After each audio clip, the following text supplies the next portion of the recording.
By grabbing a rugged tactical flashlight, you support the channel and get a kick-ass tool for your survival bag. It's got a long-lasting, bright, forward-facing light, shop light, emergency flasher, seatbelt cutter, and emergency window breaker. The best thing about it though is that you don't need batteries because it's powered by the sun, and you can use it to charge your cell phone from 0 to 100% and still have plenty of charge to light your way for a long time. Your discount code is in the link in the description. I don't know about you guys, but I'm sick of seeing stories like this every single day. And one of the major reasons we see stories like this is because politicians seem to think it's their job to take everybody's rights away, to disempower them, especially women. And what's funny is a lot of these politicians say they're pro-women when the laws that they pass prove that they're against women. College student 18 is beaten and stabbed to death in savage mugging by a group of thugs while walking in a park near her Manhattan campus. This is reported by the Daily Mail. This girl could still be alive today if you just inserted one element into this story. What could that element be? What one element could we throw into this equation that would give this young girl a fighting chance in such a dire circumstance? Oh, I don't know. Probably the same element that kept over 200,000 women last year from being raped, beaten, and murdered.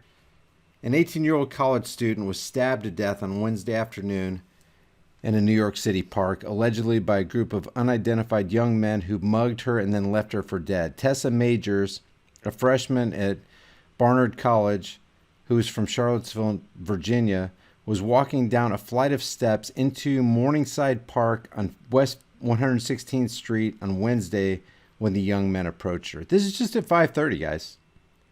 5:30 in the afternoon. I'm sure it's dark on the east side. It's dark here on Central Standard Time in Oklahoma at 5:30, or at least it's dusk, descending into darkness. But we're not talking about midnight here, guys. We're talking about 5:30 p.m. At least that's what this says right here. At 5:30 p.m., she was walking down a set of steps when a group of young men approached her.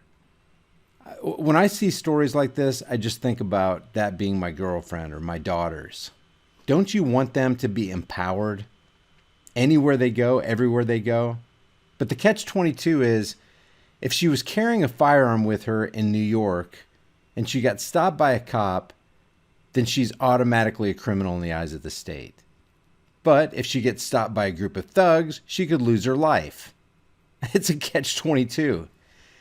And the precarious position that politicians leave people in by creating these ridiculous laws, which are completely immoral, insane, and downright evil, is something that we all need to pay attention to and stand up against. According to police sources, they demanded money from her and stabbed her multiple times in the stomach, face, neck, and under her arm before fleeing. She crawled back up the steps to a Columbia University security guard booth, but the guard was doing his rounds. Guys, you don't want anybody that you love to be in a situation like that.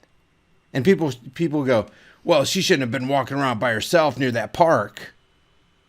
You should be able to walk anywhere you want and be empowered in walking wherever you want. Do you realize that if you just inserted a firearm into this situation, if she had a concealed firearm in her purse, probably all she would have had to do is brandish that firearm and the thugs would have just fled? Nobody in their right mind, even some insane people, don't want to stand toe-to-toe with somebody who's got a firearm. You don't bring a knife to a gunfight. I can easily see those people fleeing and Tessa still being alive today. But no, that's not what legislators want. They want everybody disarmed. Even if they were able to disarm criminals, they'll find something else to use to kill you, to gang up on you and kill you. Let's say it was 5 guys against this one girl. At least if she knew martial arts, she would stand a chance, but put a gun in her hand, and those 5 guys are no match for a girl with a gun. See, the problem with especially Democrats, they don't want empowered women. They don't want empowered young women or empowered girls. They talk about empowerment, but that's not what they want. That's not what shows in their legislative actions. They're disempowering them. They're taking away their power. When the security guard came back, she lost consciousness. The teenager was then taken to the hospital where she was pronounced dead. Sad.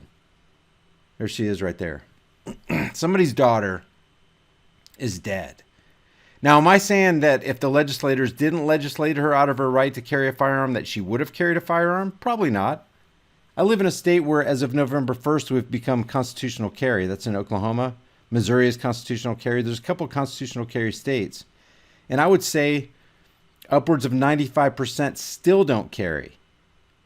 But at least don't bar someone's access by creating a law that criminalizes them if they do want to carry. Insane. Apparently, those are the steps that she died on. Didn't have to happen. Here's the park she died in. I guess it happened right here, 5:30 p.m. Again, this isn't midnight. The sun had just gone down. Apparently, they took somebody into custody. Now, what I don't understand is, in this article, it says they reportedly demanded money from her and then stabbed her in the stomach and ran away. I don't know where this reportedly demand. Who is the witness to that?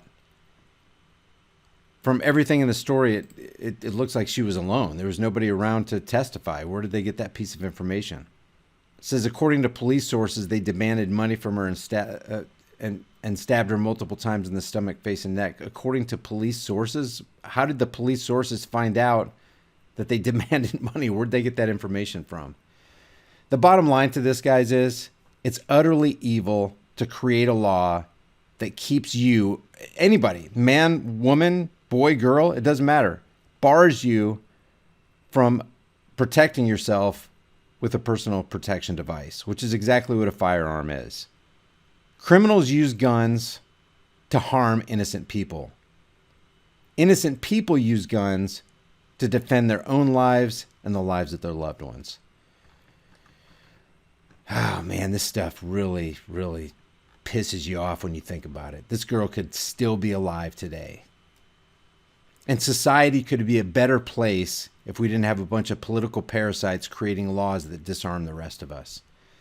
Don't forget to share this video with everybody you can on social media, and leave your thoughts about this for the world and the Google Thought Police in the comments section below. And I'll see you guys in the next heavily censored shadow ban video.